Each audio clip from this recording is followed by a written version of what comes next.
that's really the call to my heart right now, is just to live as loudly as possible and show Mhm. people, because the inverse of that too is that then you get to really loudly claim your gifts too. Like, Mhm. I'm acutely aware of what my gift in this space is, and now I'm getting more comfortable speaking that stuff too. Yeah. We have been taught to make yourselves very small, and I'm just learning to take up as much space as I want, and it's a process. It wasn't overnight. I mean, I've Right. been at this for a year and a half, so like Mhm. it is a process, but Yeah. a year and a half. Think about how small amount of time that is. I Yeah. went 43 years in complete misery, and I have Mhm. known peace and joy and abundance in this last year and a half that, I will be very honest, makes up for the first 43 years. It's so Yeah. profound. I don't care that any great if it took that amount of darkness and just loneliness and pain Mhm. to feel all of this in a year and a half. And that's really the message I bring, is hope. Like, Yeah. it can and will be better in a very short amount of time. If you haven't gotten the piece of information that just clicks for you yet, keep going, because someone's going to say Yes. something that changes something for you. And all it takes is that first little shift where you go, oh. But I had this person who one time said that she always asks her clients, are you willing to be wrong about everything you've ever thought about yourself? And that Mhm. really resonated with me, because anytime I can be like, oh, I think I was wrong about that, my world changes immediately. Yeah. Hello and welcome to the Field Podcast. I'm your host, Melissa Crook. I've got a new friend here today with me via our good friends at PodMatch. They always come through with the most incredible matches, incredible women. I talk about this all the time, and I'm not kidding. I just meet the most phenomenal people through my partnership there. I've got Malisa Hepner here today with me. She's got an incredible story, and sadly, more common of a story than most of us are aware. And we as women, I feel like, are starting to talk about this more over the last 10 years. It's 5 to 10 years, especially. There's been more attention given to it. There's more safe spaces being created. But nevertheless, there's still a lot of work to be done out there. If you're a woman in the world, I don't have to explain that to you.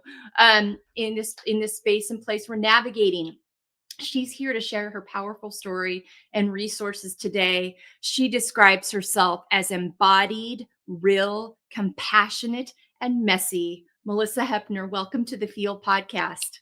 Thank you. I'm so excited to be here. I'm excited to have you here. We're going to get right into it. Talk to me about your self care journey. And when I say self care, I'm not talking about surfacey things. I'm talking about, I really believe self care is health care. It is the time you put to filling your cup, making sure you have your basic needs met, making sure you're not abandoning yourself for others. It's a fully embodied healthcare experience. This is not a space you have been able to live in your whole life. You have a lot of areas that were very traumatic, that were very difficult. So, talk to me about your self care journey and your realization of the importance of prioritizing that, not just for your healing, but for your day to day life. Yeah. Well, okay, so just a little background is, like, if you are familiar with the ACE questionnaire, I have the highest score possible. So I Mm, experienced kind of every level of trauma that you can: kinship yeah. foster care, outside placement in foster care, incarceration with both parents, physical abuse, sexual abuse, then incarceration and hospitalizations with my Mm, siblings as we kind of aged.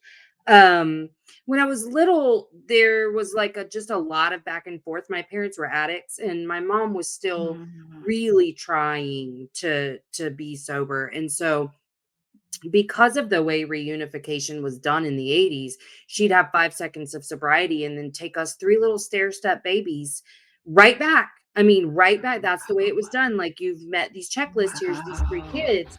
And I mean, we're all like a year apart. So there was my brother born in May of 79. I'm June of 80. And my little brother is August of 81. And Wow. so I literally cannot imagine that. My children are so spread out, and that was hard enough for me. I could not have ever done it, let alone with an addiction. So, and she was addicted to drugs and alcohol. There was a lot of violence between her and my dad. Um, as he quit drinking and was more like opiate focused, he was less violent. So I didn't really see that outside of Mm, their relationship. And thankfully, they sure. divorced when I was like 5. But my mom also was kind of one of those, well, those are my babies kind of mom. And so she really came around no Mm, matter what. And, it mm, was her parents slash just her mom after my grandpa left too. But, her mom was the one raising us. So she, of course, was like, well, that's your mom. So I'm going to, continue to expose you to these high level toxicity. And so there was just right. so much trauma. I mean, just to put it Yeah. really simply, there was so much trauma. I, first of all, I was in the hospital at 2 months old due to neglect. They called it a failure to thrive diagnosis, but it was literally because they were putting orange juice in my bottle and not formula. And it Oh was my I gosh. mean, I don't think it was intentional. I think that these are just addicts who are off their rocker and not taking good care of their children. Right. They don't have the resources or tools mentally, physically, emotionally, or No, otherwise. not even a little bit, and they each had their, as you would imagine, each had their own stories of profound trauma, and not to make any sort of comparison, but I would say bigger even than what I experienced, and it was a Yeah. lot, you know? Yeah. And so truly, I didn't have a day of peace from 0 to 18. There was not a Mm. single day of peace because it was always something. Because as you can imagine, my grandma, the matriarch of our family, was also pretty narcissistic Yeah. and had her own really big traumas. So this is just like generationally handed down, especially in the women in my family. Mm, And my grandma had 5 kids. One of them was a boy and the rest were girls. And there was mm, just so many toxic cycles and enmeshment and codependency. So I got to, my dad ended up dying when I was 15 of a morphine mm. overdose. And then my mom died while incarcerated when I was 22. She died of complications related to hepatitis C and cirrhosis in the Mm, hospital, but she had been incarcerated for a couple of years prior to that. And I got married at 20 because I felt like that was really smart, and then had my first child at 22, and I was pregnant with him when my mom died. That was like, I would say, a new chapter. Like that's where I feel like mm. I kind of left the childhood portion of the trauma and just brought it with me, but like that I think it's a Yeah. marked chapter in my life Sure. because I didn't think that any of the stuff that had happened to me had a real impact on me, because Mm, I was told that, first of all, because I wasn't living my sure. pain out loud the way my siblings were. I had learned Yeah. to internalize every ounce of this trauma. Now, I would freeze or fawn in public with any sort of confrontation, but I'm taking every ounce of that out on the people closest to me because, as you know, when you internalize that, you're just a constant stress, tension, agitation. And now everything external of me is a threat to my survival. I Yeah. lived in that place from the time I woke up till the time I went to sleep. So at Mm, 22, I have my first kid. I am just sure I'm going to do it perfectly.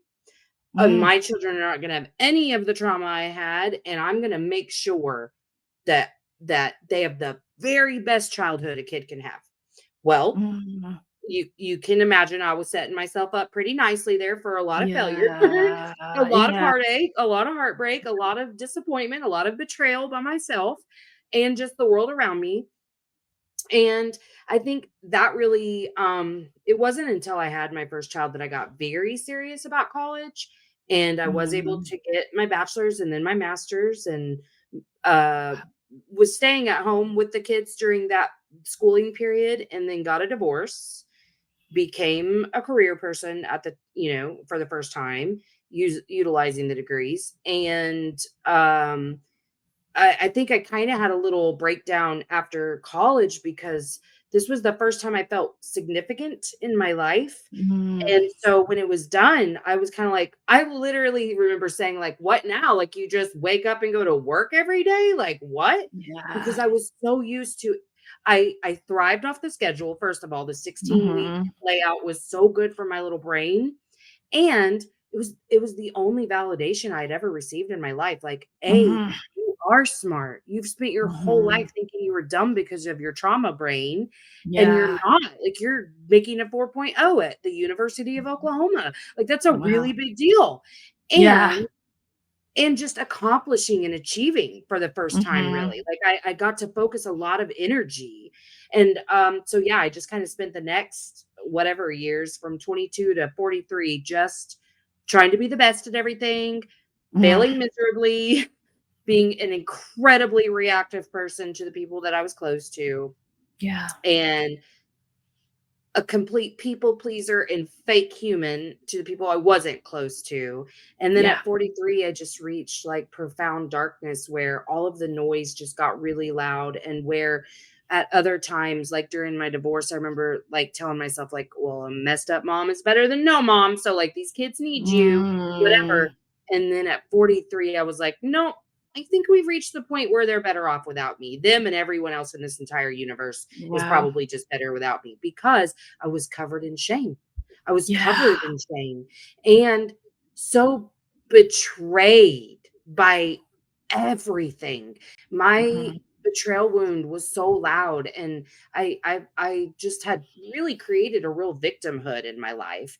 And Yeah. so truly, to stay alive, some things had to shift, and it was very Mhm. small and very, very slow. That was, October of 23, and it wasn't Mm. until about July of 24, like, I was just eking my way, like, day by day, just like, "Okay, how do we do this?" Mm. And it started really small with, like, making some shifts in, like, tapping into some sort of creativity, because I had never really felt like I was Mm. creative. Yeah. Learning how to get into, like, a flow state to at least be quiet during that time. I'm, like, Yeah. wailing, like, hours every day because I was trying to learn to be vulnerable, and I was trying to be less reactive, and the 2 things together, I was really out of control. Like, Yeah. it was scary for my family because I had always been fairly emotionally unavailable and didn't, Mhm. show things, and so to be crying Yeah. and loudly, my family was totally freaking out. And so, yeah, it started with a little bit of creativity. And then I quit a job that was really toxic for me Mm. and started my podcast. And it was really through there that I've met people who have changed my entire existence. And Mhm. so, my self care really looks like, um, stopping and starting. Like creating Mhm. a new emotional or spiritual hygiene regimen, and then a different one, and then Yeah. a different one. And so for me, it really has just become about, like, ridding myself of shame and perfectionism as much as I possibly can. I still find Mhm. sneaky ways that they're, like, present, but Mhm. there's a constant awareness to them that Yeah. I just won't hold myself to that cross of perfectionism anymore. Yeah. And I think with that, you have to build so much compassion and love for yourself to not desire that perfection. And then Yeah. when you grow that, you're able to offer that to the people around you too. Mm. And so it really my self-care really is at this stage, I'd say a couple years into this whole thing, just a constant forgiveness of myself and the people around us, and just being human, like, really leaning into what humanity is for me. Yeah. Yeah. Thank you so much for sharing that. There's so much to that. And what our bodies aren't designed to carry this around. Mhm. There's got to be some kind of a release mechanism. And if we don't have a resources to pull from, or no, we have not, you've never been taught how to do that, then it will come out in really difficult, damaging ways. You will hit a wall. Your body can't carry it Yes. anymore. And so you got there and you talked about the importance of compassion. And I think that is such a key word when you finally allow yourself to feel everything Mhm. and you finally start releasing it. The tears will come unexpectedly. Sometimes they will come in a volatile way because there's so much sadness and anger and confusion and desperation wrapped up in that. I've had my own journey with this. And so I Mhm. really acutely understand what you're talking about. And also, when you finally are able to release it, you just can kind of almost breathe for the first time. Because when you're living at that hypervigilant state Yes. 24/7, when everything is a tiger and lion that are chasing you, Yes. your cortisol levels are just through the roof all the time. And Mhm. so, I mean, it's just become so all encompassing, and you live so disassociated from it because that's what Yes. you've learned how to do to survive. That until you like kind of have that moment where you're like, this isn't sustainable anymore. I don't want to live like this. I can't continue this way. Then Mhm. it's just kind of like this. It's an odd, but almost like when you finally allow yourself to feel it, it's both terrifying and freeing because all of a sudden you start feeling a little lighter and a little less, and you're feeling very exposed, but also like, oh, this is what's been driving all of this. This is why I've been feeling this way and that way. And this is Yes. why I'm so reactive. So thank you so much for sharing that because it's complex and it's nuanced and it's a lifelong journey. And Mhm. continuing to be willing to be compassionate and knowing that these things have a deep impact. And as much as you continue down that road, there will be different things that trigger and come up at from Mhm. time to time. Talk to me about the role healthy boundaries have played in you knowing when like, okay, I'm tapped out. This is I've done this podcast discussion today. I know I need this today. Talk to me about and also the kinds of people we surround ourselves with because yeah, I think Oh, it's very girl. important to remember we very much live in a cultural narrative that family is everything. And that Mhm. can be really important and supportive if you have a healthy family system.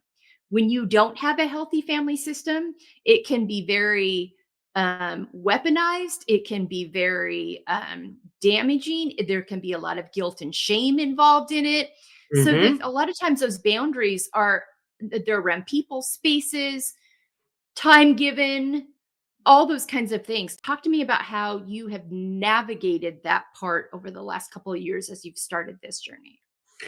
So, I like to say first that it really doesn't matter what role you played in your family system. I happen to be the golden child, but once you start to establish boundaries, you will be the black sheep of your family system. Yeah. But more than that, even your friends' systems. And Mm. so what I have found, I had already that was already the work was really even, I heard about trauma for the first time really in a sense that made, some sense to me in like 2016. So I was trying to understand nervous system regulation without Sure. understanding why I was so dysregulated to begin with. But Yeah. that was some of the work I had already started, which was really limiting my exposure to my family of origin. So Mm. my parents were gone. My grandma died in 2015, and even before, I mean, from divorce time to that, I was really limiting because when I had to create the boundaries around because what would happen is she developed these codependent enmeshed relationships with my Mhm. siblings, but didn't Yeah. have the energy to do the things that they required for her to be such an integral part of their lives. And so Yeah. then she would try to guilt or shame me into doing the things she didn't feel like doing. So I had Yeah. already established some good boundaries with my family system, but then she passed and truly the boundaries that became really clear to me were more like with my husband's family. Mm. And I will say though that I think I've always required a lot of space, but I was so Mhm. codependent myself that Yeah. the space made me anxious, right? Sure.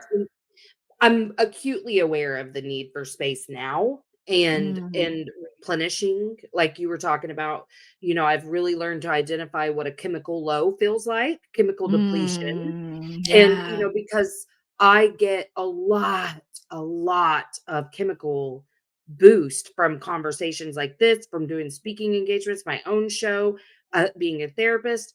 And so what goes up must come down. That is the way our Yeah. body is designed. And used Yeah. to that would register as boredom slash loneliness. And Mm. it took me me a while to isolate this, but I finally noticed like, oh, and then the narrative behind that is you're lonely because nobody wants to be around you because you're so mean, or you know what I mean? Yeah. And so just learning like, oh, this is just my body trying to like come back to baseline. So it's got to, it gave me all the good stuff. It's got to get me down and then I'm going to come back up. But there is care required for that, which is Yeah. space for me, some quiet, no Mm. touching me, like just hearing Mm. like I need to drink a smoothie or something, protein and carbs. Like I have a whole regimen now because I know I don't Yeah. need to feed into this. I don't, my brain is pretty quiet now, thankfully. So Mm. nothing's happening other than I need to just like lay and be. Cause I'll even get like a little bit sick if I've had like too much Mm. food. Like it's weird, but Yeah. it is what it is. Right. And so I've just Yeah. learned how to manage that. But the biggest part for me in figuring all of that out is people, it's kind of like if you've ever had anyone in your family that is in recovery, the people around them that were supporting those behaviors, they're not supporting the recovery because it makes them Yeah. look at them. My unit of people that I had surrounded myself with, they were not loving any of the changes. I Yeah. find that I spend a lot of time alone, but that's because I kept trying, but it didn't feel good to me either. I can't Rich. go back to really inauthentic conversations where, especially as girls were programmed to socialize by like gossiping, complaining. That's, Mhm. where we can unite with one another. That's not where I want to spend my energy. And that is the Yeah. life I had created for my relationships. And Yeah. so, yeah, I'm not going to be the person who's like, well, let's be more positive, but I'm also not engaging in the behaviors. And so it's awkward. Um, Yeah. and so, yeah, I feel like just a boundary around your energy is so important first and foremost, like how you expend it, how you replenish it. And I just noticed every relationship really changed because it really was built on a foundation of gossip and complaint. Yeah. And I started to notice that in other people and like go, okay, I don't know that they're capable of connecting authentically. And so where do you go with that? When Yeah. it hurts my spirit. So, like, I Mhm. don't wanna be surrounded by that, and I think that's been the biggest shift for me is just learning there are just some people who are not going to be aligned with me anymore. For Yeah. me, it was most of the people in my life, but Yeah. what part of the healing process was for me to notice that I surrounded myself with a bunch of emotionally unavailable people so that I could focus all my energy on fixing them. Mhm. They're not gonna require anything of me, Hmm. and I don't have to remove a single protective layer that I have spent a bajillion years building for us to have a relationship because you do not care how I'm doing. And so if we're both focused on every little crisis you have, what a great time. This is perfect. I got to feel like the hero in all of my relationships. They got, Yeah. their free therapy or whatever. Like it was I really did build all of my relationships to be that. And so Yeah. I would rather not invest energy into people who aren't able to meet me where I am right now Mhm. because it is harmful for me. I feel the effects of that. So Yeah. I think if you look at it in terms of what lights you up and what Mhm. drains you, those are where I kind of started creating my boundaries. And so if Yeah. I need to rest, I rest. Because remember, I've rid myself of as much perfectionism and shame as I'm going to be able to up to this point, right? Sure. So I know how to manage those. It's not that they never Yeah. come up, but I'm like, "Oh, honey, Sure. we don't talk to ourselves like that." Like things like that. So Mhm. it's just a constant. I like to say you make a decision, you confirm the decision over and over. You get lots of opportunity to confirm the decision or not. Yeah. And so yeah, I think just knowing what you need when is really important. If I need rest, I do it. If I need sunshine, I do it. If I need a little bit of like really immature fun, I do that. But I think just Mhm. kind of learning what lights you up. What is Yeah. joy to you, you know? Yeah. Yeah. So much good there. Thank you so much for all of that. Wow. Just tons of gold in that. And I think it's just that when you realize the difference between trauma bonded, codependent relationships versus authentic, I'm for you, supportive, let's support each other as we continue to learn and grow and evolve relationships.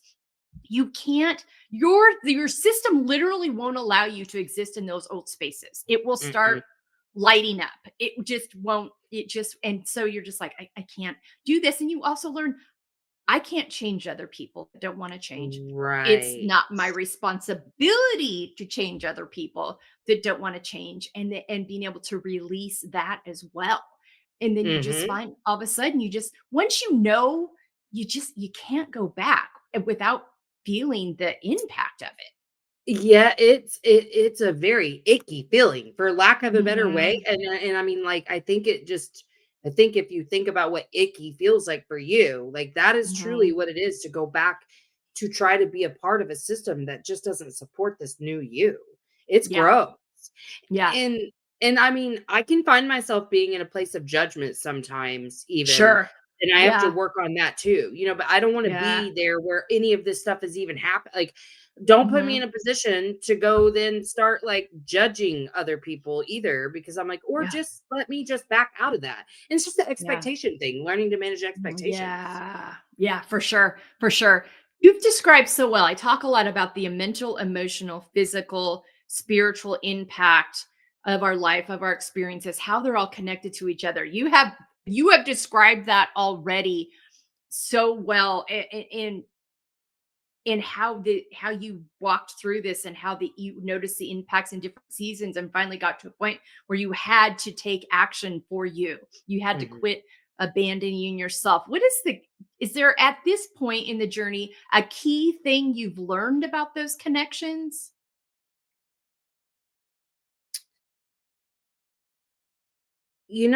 What's coming up for me when you ask that question, because I probably answer this differently every time I'm asked, but Yeah. I think it really started with learning how to feel, how to experience a feeling, Mm. because I think our natural default state from those early childhood experiences, we become very separated from our body. Our brain doesn't know how to feel, Yeah. doesn't it's not designed to feel. Yeah. And so I was, another human. I describe it as like my head being a balloon that was floating and just attached to my body by a string. And so I Yeah. think learning to quiet the noise in my brain and then learning how to be in my body. I remember not knowing Mm. what that meant. When people would talk about that, Mhm. I'd be like, "What do you mean?" And then the first time a grounding technique actually worked for me, because I was a really good overthinker. So like Yeah. I was double timing. And so the typical grounding of like 5, 4, 3, 2, 1 wouldn't work for me because it would take too long. And then the other side of my brain is like, yeah, but we really hate our lives. So what? And Mm. and just remember one day driving in the car and just deciding to start rapid fire naming things that I could see in front of me. And it only took about 6 items. And I felt the shift. I felt the shift out of my brain into my body for the first time, Mm. probably in my entire adult life. And, Wow. it was, like, really, as much as it was inner body, it was like an outer body experience because I didn't know what this feeling was.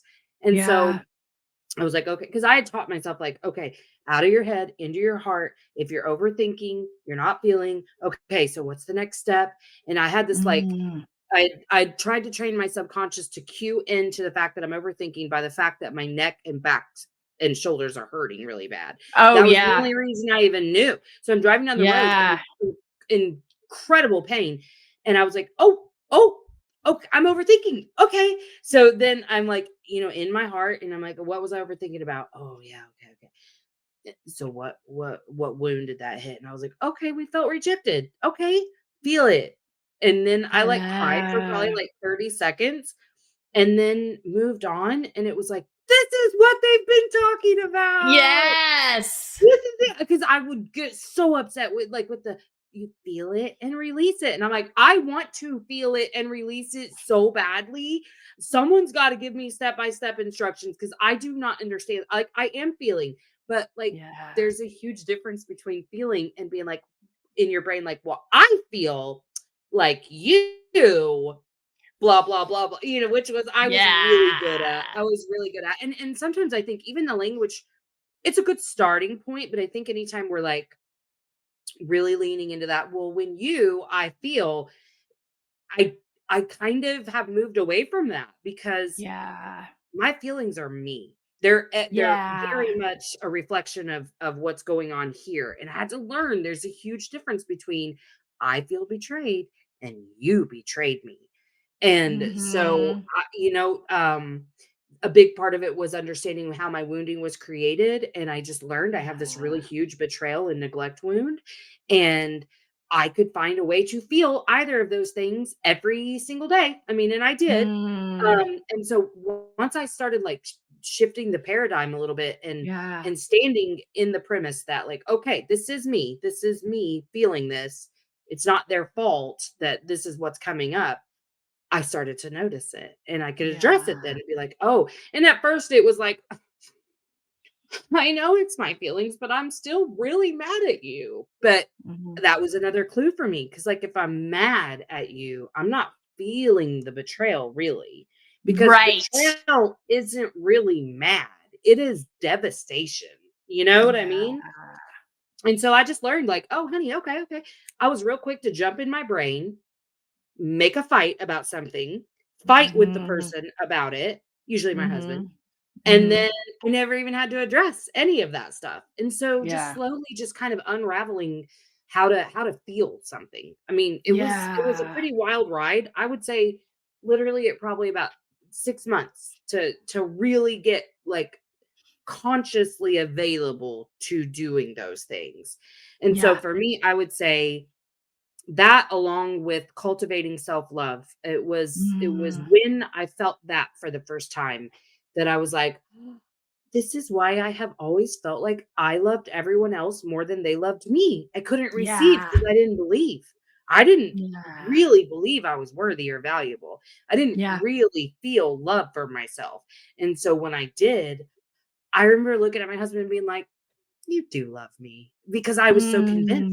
We've been Mm. married for I don't know, since 2012, together since like 2010. And Mhm. all of those years up until last year, I was Wow. like, no, I mean, you love me, but it's like not like I love you and not as much as I love you. And Yeah. once I like felt that, I was like, this is the only love that is real, is the love you have for you. And then you share that with others. But this is why when there's a breakdown of like the adrenaline, the dopamine, the serotonin within a couple, it looks a Mhm. lot like not love because you've got 2 people who aren't loving themselves at all. And Yeah. so that was a really important piece. And then that next step was compassion, Mhm. holding myself. So this is the work I still do all the time is like, oh, I'm frustrated. Oh, you know what? That version of me is probably needing some attention. And so Yeah. I will go and imagine that version of me that I'm giving a hard time to and say, "Hey, you didn't know any better. You had the only information you had available to you at the time was this, and you absolutely would have made a different choice if you knew what you know now. You Yeah. absolutely would have."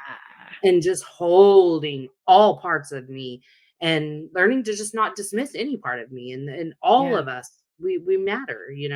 So those have Mhm. been really the big pivot points for me. Yeah, thank you so much for that. That was so good. Thank you for sharing all of that. That's going to be so helpful to people to hear. I appreciate so much the way you broke that down. I mean, it's just, I had to learn about I statements. When I'm talking about how I'm feeling, I'm using I statements and I'm connecting it back to me and how I'm experiencing this thing this other person has done. I'm experiencing it in this way. And so, Mhm. what can I do? What do I need to learn about that? That is such a pivotal point in the compassion piece. And I will talk more about the layers piece because you really hit on it already. That all those, you gave such a great example of meeting yourself where you were at that time and understanding who that woman was in that space and time and all she was surrounded with and all she had learned and all that had impacted her. And for me, it's become a curiosity versus judgment piece. I'm like Mhm. getting curious on, oh. Well, no wonder you did that, given this. Of course, we've learned from that. And we're in a different space today. But yeah, it really, really opens up being able to really free yourself of that judgment and shame that you'd had around those spaces and the Mhm. stuffing and hiding. Yeah, absolutely. And how you process that. You, with this work you're doing, you're showing up so, I feel like, unapologetically for the first time in a way that, you're no longer apologizing for how you show up in the world. You're no longer abandoning yourself. You're no longer Mhm. feeling like you have to justify your existence. And within that, you've started this podcast, you've started these conversations and these resources to help other women with this. To me, this is just a prime example of how you not only show up for yourself unapologetically, but others unapologetically as well. When did you decide it was time, like you started this work, to have these conversations and take it to and offer the resources that you do now? Um, well, once I felt like I had at least found peace within myself Mhm. and Mhm. understood there wasn't going to be a final destination for this, and that Absolutely. I had a really good grasp of where I was in as a human and as a mom, and Mhm. working on forgiving myself, whatever. I opened a private practice. I had started the podcast, and I think with the podcast, because I started with the mantra perfect is the enemy of good, because it was Mm. janky, okay, in the beginning. I Mhm. mean, I'm not gonna say that it's not still a little bit, because I just it's real no frills. We'll call it that. Okay. It's a Mhm. no frills podcast.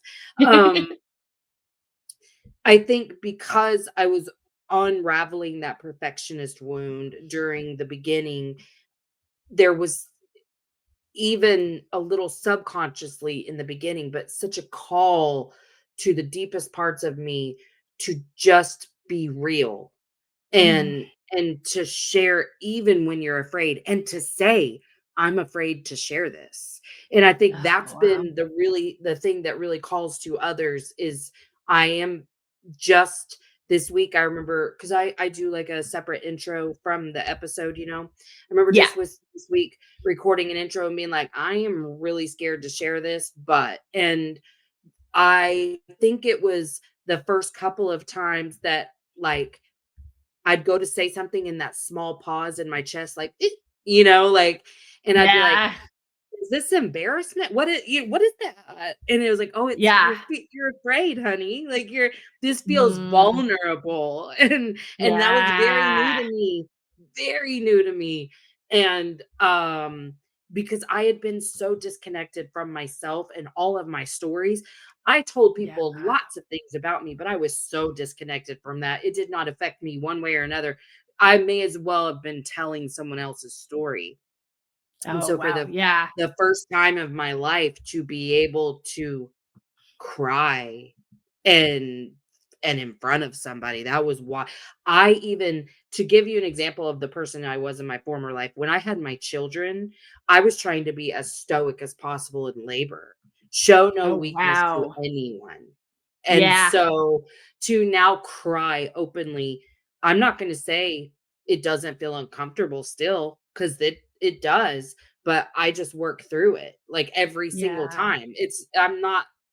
I'm not just like, and now I can cry in front of I do it, so obviously I can, but it's like a process to not go, "I'm sorry, I'm crying," because I don't think that we should apologize for that, you know? Absolutely. Yep. It's all of the things, it's a constant work, but I love that, and so Yeah. I think as I kind of leaned into that and shared more and more and more of the realest, scaredest parts of myself, I think that's really resonated with people. And so, of course, it empowers Yeah. me to do more of those things.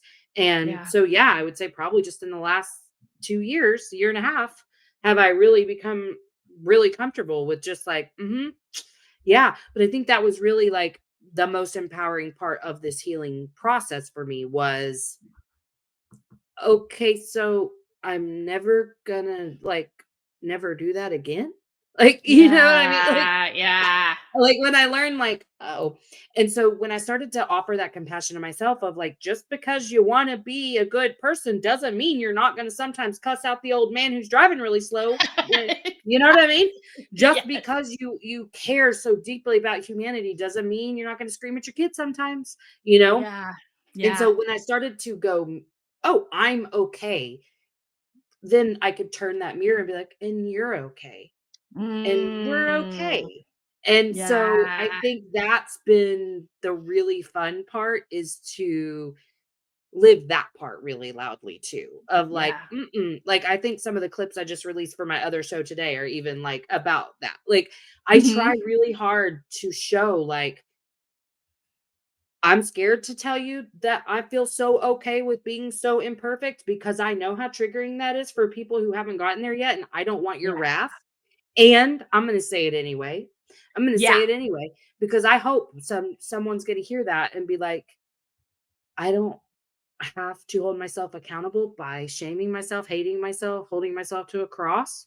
Okay." Yeah. Because that's what I Yeah. did, and I think that's what a lot of us are doing. And so I Yeah. think that's really the call to my heart right now is just to live as loudly as possible and show Mhm. people because the inverse of that too is that then you get to really loudly claim your gifts too.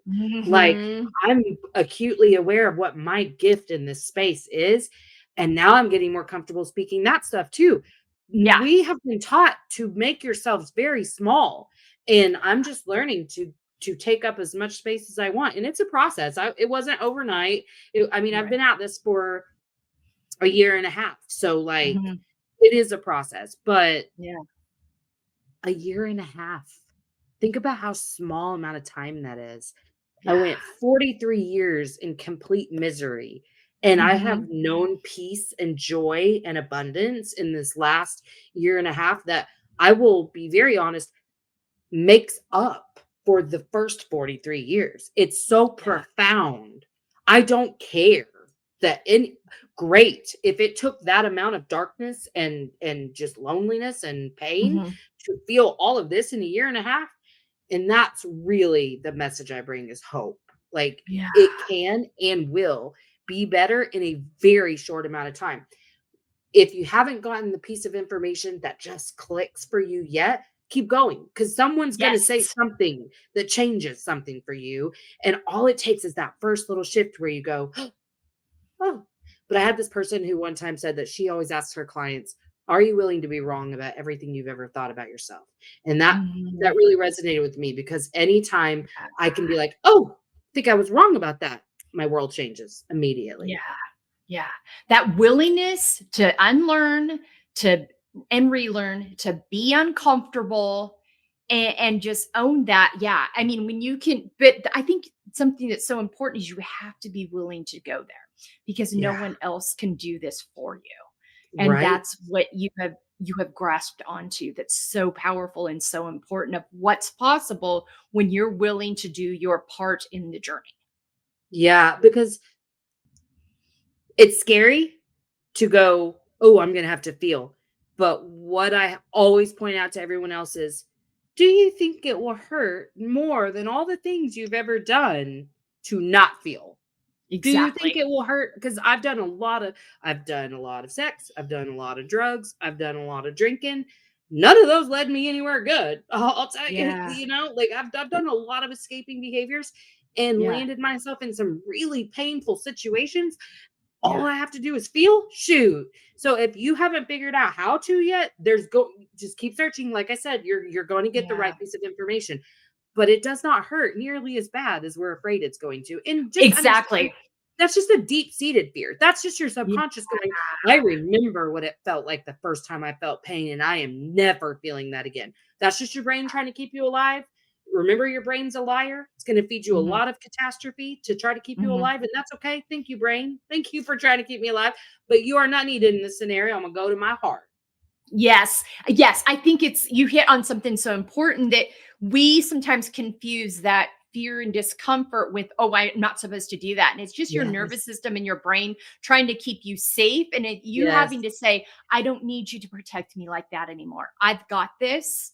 I've got Mm-hmm. resources. I thank you for how you showed up for me. but I don't need to do that anymore. So thank you for that's so important. Absolutely. Such a big piece of this. Your why and your values, as you've moved into this space, have shifted and into much different spaces. Talk to me about how that's informed how you spend your time, where you give your energy to as well. Once you realize what's possible, once you realize how you can feel, there's a why and a value shift. You're no longer feeling like you've got to show up and take care of everybody and everything else Mhm. anymore. You're no longer feeling guilty if you don't. There's a whole shift there. Talk to me about that piece of it for you. Well, so my why before, I've always felt the same sense of mission and purpose. Mhm. But before it was to impact the world. Mhm. And now it is to get everything I fully deserve out of this human experience. That's Mm. my why. Yeah. My purpose is the same. I'm going to use my why and all the things I'm learning in my why to affect the same amount of change as I did prior, but I'm putting myself first. And to your point about not feeling guilty, sometimes I still do. Like, to Yeah. give you a really good example, I have a brother who is in active psychosis, has been most of his adult life. He Mhm. had a schizophrenic break at 19. He's now 45. Mm. Nope, I'm 45. He's 46. He's only been medicated a little short bits of time in that, but has not been on medication in years. He is unhoused, and I mean the real bad kind, living on the street. Yeah. He's had some periods of not. And that has been a real evolution for me to not like where does the boundary go? Like, Yeah. am I more responsible for this human than I am this one just because we're related? It Yeah. is so hard. It is so uncomfortable and it brings up so much. But the other day, I found myself finally, because my commitment is to be kind. I'm going to be Mhm. kind when I'm speaking, but I'm not going to just do everything he asks. Both of my brothers, I'm the survivor of this system. So I'm the person they're Yeah. coming to with everything. And even very recently, I'm like, this isn't a very reciprocal relationship. Like, Yeah. I can't just be here to do whatever. Even if I'm saying no, I don't even want the emotional weight Yeah. anymore. And Yeah. so, yeah, guilt comes up when you watch your brother living on the actual streets. Yeah. I do know he's a survivor, and I do know he does not need, I'm gonna put that in quote, he doesn't need me to survive. It just makes things more comfortable for him. But Mhm. I had and continue to have to understand that it is okay to prioritize my physical, mental, and emotional health over him. Just because our Yeah. situations are totally different doesn't mean I have to prioritize either one of those boys above what I need. And their needs have far surpassed what I'm capable of assisting with. And Yeah. it the guilt does come up, but instead of dismissing the guilt, I'm learning to say, you're still a good girl. You Mhm. you're not in trouble. Yeah. It's okay. Yeah. It's okay to not rescue these people. It's okay. I also don't have to do what I used to do to deal with that guilt, which is judge them or Mhm. be angry with them. I don't have to do any of those things. I can literally just soothe that little girl inside of me who will forever feel responsible for her siblings because that is who I was when we were being raised together. That's Yeah. going to come up the rest of my life. But all I have to do is just make sure we're okay. Every part of me Mhm. that matters.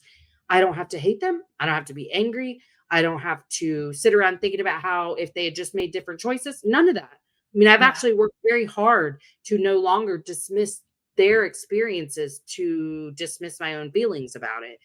I Yeah. just understand I feel responsible because I was made to feel responsible.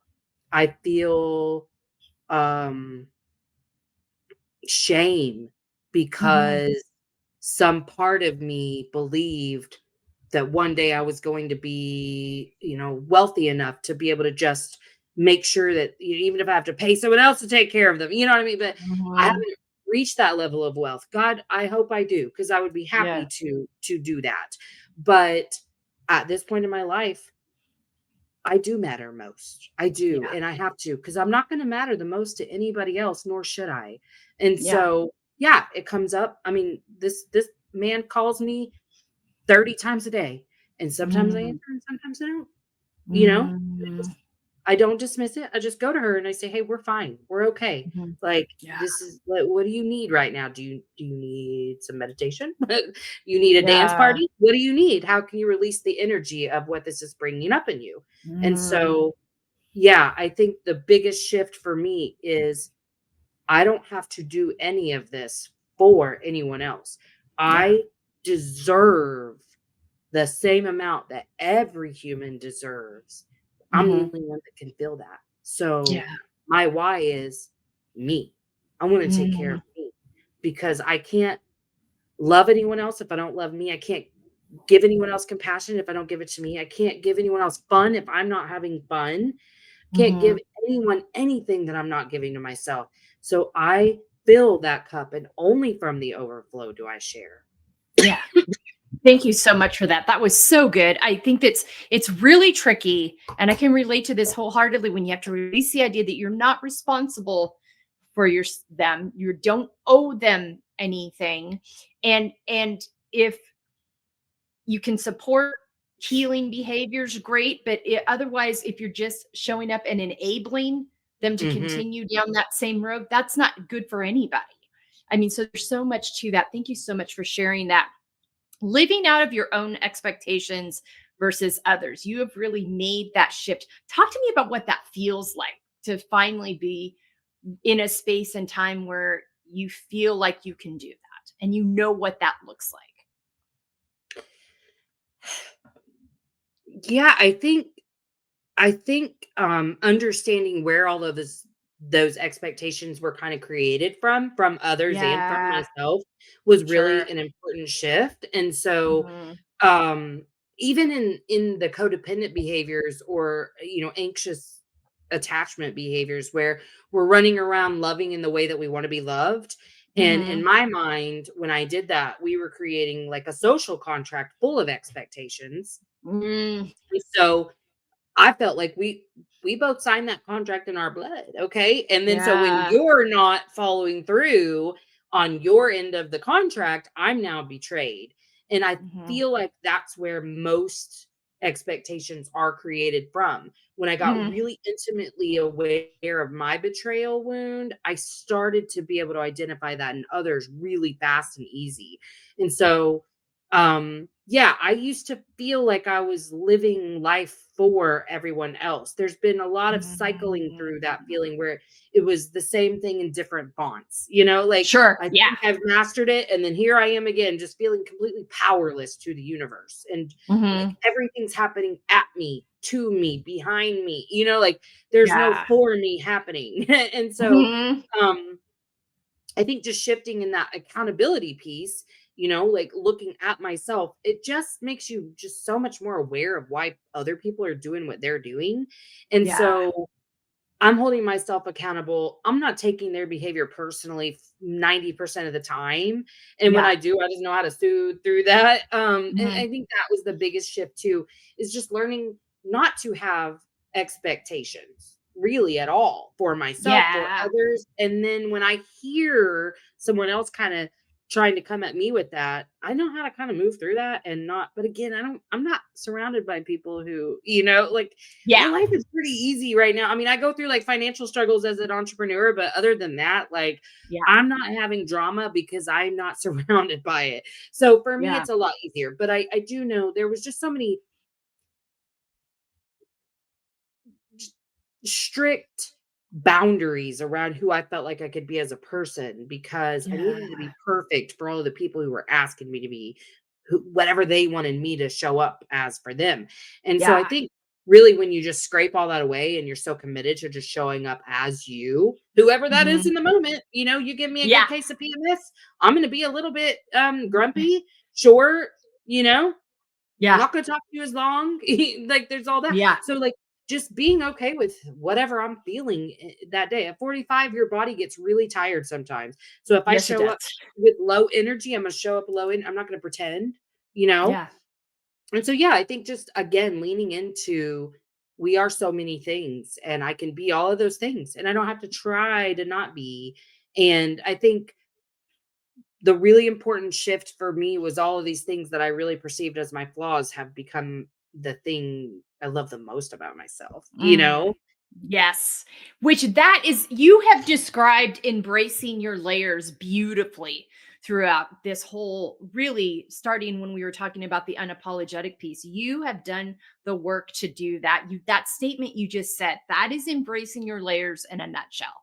Talk to me about how that has impacted your relationship with yourself. And really, we've heard already, you've talked about it, but kind of put a final like touch on how it's impacted your relationships with other people as well. And you've really spoken to that, but any final words you want to add to that to kind of wrap that piece up, because you've spoke to both these things so well throughout this conversation today. Well, I think that when you're really clear about, for me, it really was about that Mm. wounding. You know, I was so Yeah. clear about how it was created and what it looks like when that's what's coming up. Yeah. And releasing any expectations of how it should Mhm. show up, you know? Yeah. Because us little perfectionists, because we'll even judge our healing. We're like, I knew better, I should have done better. Yeah. Um, So true. and so once I just released the Mhm. idea that anything has to look a certain way, including how I respond to something, Mm. I think just that awareness. I know what's coming up when, because listen, if you've experienced a high level of trauma like I have, baby, this is your triggers aren't going away. Okay. Like you're going to learn No. how to manage them much more efficiently, but they are not going away. The hope Yeah. is that you can catch it so much sooner Yeah. because when you're embodied, you feel the sensations happening. I didn't Yeah. even know when my neck and backward shoulders were hurting so bad until it got to like, oh, I've got to go to a chiropractor now. You know, like I Yeah. wasn't aware of anything within my body, let alone my emotional being, you know? Mhm. And so I think being really aware of that and being really okay with all of that, because I've worked on my perfectionism, I've worked on Mhm. my shame, it just makes relationships so much easier because again, I'm not taking anything personally. I'm not Yeah. leaning into my own fear or my own shame with every word spoken by somebody else. Specifically, the relationship with my children. I have a 23-year-old, an Mm. 18-year-old, and 11-year-old. In the height of like my mental health crisis, they could not even come in and say, I need you to sign this form for me without it triggering all of my fear and all of my shame. And I'm now like verbally assaulting them, you know, all Mhm. because I just felt so inadequate. Mm. Whereas now I'm like, these babies got their own journey. I don't have to be perfect for them. I don't have to show up as Yeah. somebody who's never going to make a mistake. I'm showing up as someone who shows them real change is possible. Yeah. And I'm really accountable for all the mistakes I have made with you. And God knows there's lots of them. And Yeah. I still make mistakes with my children all the time. But I think the big shift in our relationship is I'm not taking anything they do personally. I do not view them as a direct extension or reflection of me. I see them as their Mhm. own people, their own Yeah. beings that I am literally now at this stage just here to support. How Mm. can I show up for you that still honors me? If you know, I got to still Yeah. I'm learning not to rescue them, that's a thing. Yeah. Yeah. I had For really sure. developed, you know, that's been a step, is Yeah. is I truly the only reason I wanted to rescue them is because I couldn't handle how bad it hurt my heart not to. I'd Mhm. much rather just fix the problem for you than to have to sit and feel this pain because they're my Yeah. babies. So Yeah. everything that happens negatively impacts me greatly. Um, so that was a big shift. And then another big shift was like with my husband. He's I talk about this a lot on my show, but like he's kind of the last piece of this where like he's still the person I'm gonna take my stuff out on, you know? And I'm Yeah. like, hey, I don't want to be that person. I really don't. But I'm not if you feel like you need to leave this relationship, I would understand that. But I'm also Mhm. not going to sit around shaming myself for, you know, being snarky or short with him all the time because I'm working on it because I don't want to be that person. I don't like the way it feels when I am that person, not Yeah. because any other reason. I who Yeah. I want to show up as. That's it. And so really the thing that's really shifted with us is I'm not holding him to those expectations. It really took a while to understand because raise your hand if this resonates. In the prior way of communicating, or the way I would have learned how to communicate feelings, was like, okay, so when you do this, I feel this. You get it, you're never going to do it again, right? Okay. Yeah. Oh, I believed it so hard. I believed it so hard. And so, like, what, we have had this conversation 4,002,000 times. Why are you still doing this? It took me a while, but it took me seeing it in me first. Like, but Ah, he done been telling you he don't like the way you talk to him, and yet you're still talking to him, you know? And so yeah. it's like just really just praising the humanity in both of us and going, he's not any more responsible for XYZ than I am. How can we come at this as a team, instead of Yeah. you against me? Because in my world, listen, it was always worse for me. I don't care if we're Mhm. experiencing the exact same thing. Somehow it's impacting me more. Mhm. And my Mhm. feelings do matter more than yours. So, I mean, I really had to examine all of my own little narcissistic behaviors too. I was Yeah. controlling, I was insecure, I was jealous, I was a horrible wife. Like, in terms of how you show up as a partner, not a good partner. Yeah. I was very take, take, take. Thought I was giving a lot. Thought it, because I'm so Yeah. sweet. No, I was just creating this battleground of expectations. So that's really been a really big shift too. Is Mm. just, how can I honor that we're both having an experience that matters equally? Just because it matters more to me doesn't mean it doesn't matter more to him. Like, I can't Ah, measure who's impacted more or less. yeah. Like, just kind of throwing that stuff away, acknowledging it first and being like, Sure. okay, hun, seems like maybe you're forgetting that his feelings matter too, Mhm. and it really shows up a lot in that neglect space where, I think a lot of us walk around with the narrative that we have the weight of the world on our shoulders and no one to help us Yeah. carry it. Yes. And my brain loves to confirm that bias in any way, shape, or form that it can. And Mhm. so if something comes up to where I feel, essentially, I feel like I'm not enough to tackle the problem by myself, and so Mm. nobody else is around to help me when I'm clearly not able to do this by myself, it'll really trigger that wound. And so just understanding that's all this is. Again, my brain Mm. is trying to look for a way to confirm my natural bias, and then Mhm. say, "Okay, so if he's not capable of meeting this need, how can I meet this myself? And why am I so sure I Mm. can't?" Yeah. Yeah. Thank you so much for all that. That was so good. So many good examples there. As we wind down here, share with me 5 activities that nourish you. Um Baking has been on my list of things that nourish me this past couple of weeks. I made pumpkin bread for the first time and it turned out so good and I've been so proud of it. Pickleball nourishes me because it's a fun outdoor activity and I get to be Mhm. silly. Um I like to listen to astrology podcasts. That's Mm. something that, like, feeds me a little bit. Rest Mm. nourishes me real good, and I'm really good at resting. One more. This Mm.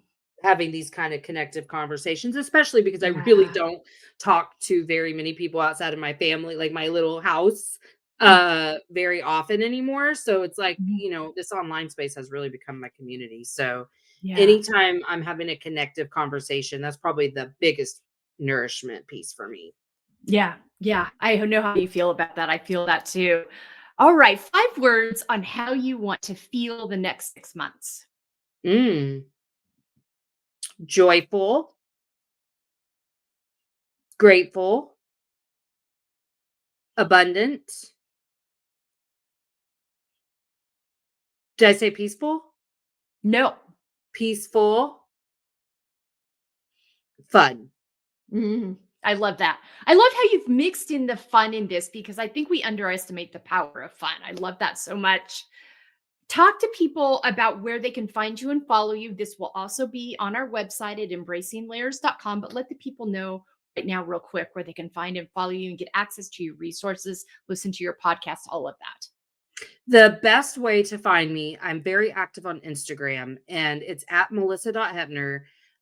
Look at the show notes for the spelling because it's a little bit different, but Mhm. all of my links are on my link tree there. Like it'll get you anywhere you want to go. My website, shows, all my workbooks, everything is right there. Okay.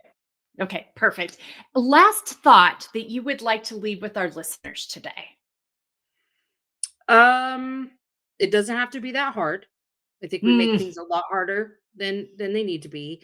And you don't have to change every last thing about yourself to reach peace. You mm, gotta you unbecome a couple things that the world has told you that you needed to be. But like you at your core, you're great, you're wonderful, you're beautiful, you're perfect exactly how you are because you're never gonna reach a place where you are perfect. You're yeah. going to be messy, chaotic, all the things all the time.